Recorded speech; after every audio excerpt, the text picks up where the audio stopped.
What's going on, y'all? About to take a look at David Pakman. He wants to be called David Pakman, but I call him David Pakman, also known as the woke crybaby who hates Trump, man. Y'all know how I feel when it comes to politics. I don't trust nobody. Yeah, I said it. I ain't no Republican. Got respect for him, though. It's like military service. I ain't gonna do it. None but love for y'all, though.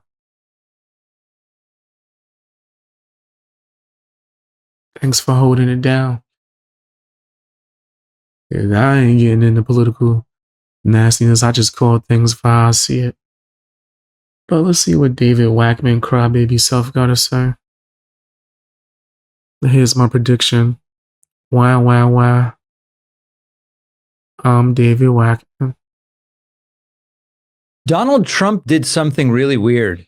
He publicly sided with Hamas, or at least he's saying he prefers Hamas over rival Gaza gangs. Let me explain what's going on here because it's very interesting. In the wake of the Israeli-Gaza... Always look like he crying. As soon as you start the video, just look like he in tears already.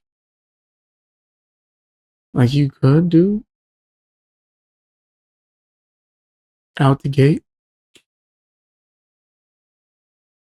Out the gate already, just gonna have a cry session. Whatever. Deal. I hesitate to call it a peace deal, since really none of the underlying conflict is resolved. But in the wake of that deal, something started to happen that often happens, which is that Hamas has started to reassert control in the Gaza Strip. Now, this is not about whether Benjamin Netanyahu is good. He's not. This is not about whether Israeli settlements in Palestinian territory are legal. They are illegal by international law. What I'm talking about here is about something that often happens. Think back to when Biden executed Donald Trump's plan to leave Afghanistan. The Taliban came in and started to reassert control, and Trump attacked Biden for that. Even though it would have happened if Trump had carried out the plan, it happens often. We have something analogous to that happening in Gaza right now, which is that there is... That sounds like when Biden do something stupid or did something stupid, and y'all blame Trump for years. It had nothing to do with him. Not a damn thing. But that's what woke people do. Normal tactic. Reporting that Hamas has been killing Palestinian opponents in Gaza City's main square. These are like public executions that are taking place. These are fights between Hamas and local militias who do not like Hamas. Got it. Listen, fam. I ain't condoning nothing. I ain't saying I'm with nothing. I only care about what's going on in America, if I'm being honest with you. I don't have the time. I highly doubt people care about what's going on in the Bronx. Let alone anything else. I gotta focus on mine. The most I can do is America. So Trump is asked about this. And what does he say? He goes, well, you know, some of those militias, he calls them gangs, some of them are bad people. And I'm okay with this. And initially speaking, they did take out a couple of gangs that were very bad, very, very bad gangs, and they did take them out, and they killed a number of gang members. And that didn't bother me much, to be honest with you. That's okay. It's a couple of very bad gangs. You know, it's no different than other countries. Like Venezuela sent their gangs into us, and we took care of those gangs. We have Washington, D.C. is one of the safest cities in the country. It was one of the... So understand that Donald Trump is supporting Hamas here. After all of this, Trump is saying, I like Hamas more than those militias. Good for them. Glad to see them doing that. But the context of this entire deal, this entire conflict for years... I don't even sound like the full extent of what he's saying. I feel like at all. It sounded like you took a 2-second clip and stretched the heck out of that to make Trump some type of villain. because you gotta fill the quota. You gotta fill the woke quota, the woke agenda. That's what that seemed like. Has been Hamas is bad and needs to be removed, period.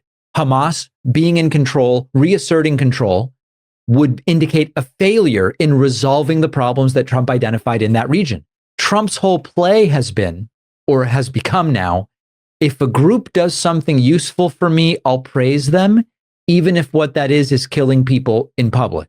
Now, normally, when a group like Hamas is reestablishing control, the international goal is demilitarization. Endorsing what they're doing, which is what Trump is doing here, is pretty crazy. You don't tend to see that. And the standard. Like, what are you doing to make things better in America? Like, what are we talking about? Like, this nigga just sitting here really crying. Like, is that what you do? You just cry? You have full-on cry sessions? that's your swag? That's what you get done? You the crybaby of the woke? Nah, because you ain't the only one. Post-conflict policy usually calls for either, sometimes you see independent security forces under international supervision, human rights monitors, aid that is sometimes tied to disarmament. The point is prevent exactly what we are now seeing, which is one faction executing rivals in the town square while claiming, hey, we're here to restore order. When Trump publicly sides with Hamas, Trump is signaling that authoritarian control is better than a democratic transition. And it is the same mistake that the United States made when it empowered the Taliban. What you said, Stretch Armstrong? Mr. Fantastic. Explain that again. Like, huh? It's like the Always Sunny in Philadelphia meme. You sitting there with all the board. Things connected, just theorizes more. Taliban to stabilize Afghanistan, which is a short-term win with a long-term disaster. Now, the irony here, if there is any, and this is actually tragic to even say irony, it seems sort of like we're minimizing, but there's a sick irony that Trump's own rhetoric undercuts his strong on terror branding. American law designates Hamas as a terrorist organization. Now, you could say, well, is that right? Is that fair? I know there are some in my audience who go, no, Hamas is not a terrorist organization, or they're no more terroristic than the IDF, or put that aside for a second. The internal logic of it is the US has designated Hamas a terrorist organization, and no sitting president has ever described violence by that group in positive terms. So when he goes, well, I do like Hamas more than the militias, he is contradicting decades of bipartisan foreign policy and telegraphing that actually ideology doesn't matter to him. Who's winning at the moment? Shut up. Like, what? Is this like your nasty way of saying you have to be on one side specifically and go by these guidelines and not have any opinions of your own? Like, you gotta follow this one ideology? That's why I don't follow any of these ideologies. I just think for myself. It is what it is. I might disagree with something. I might agree with something.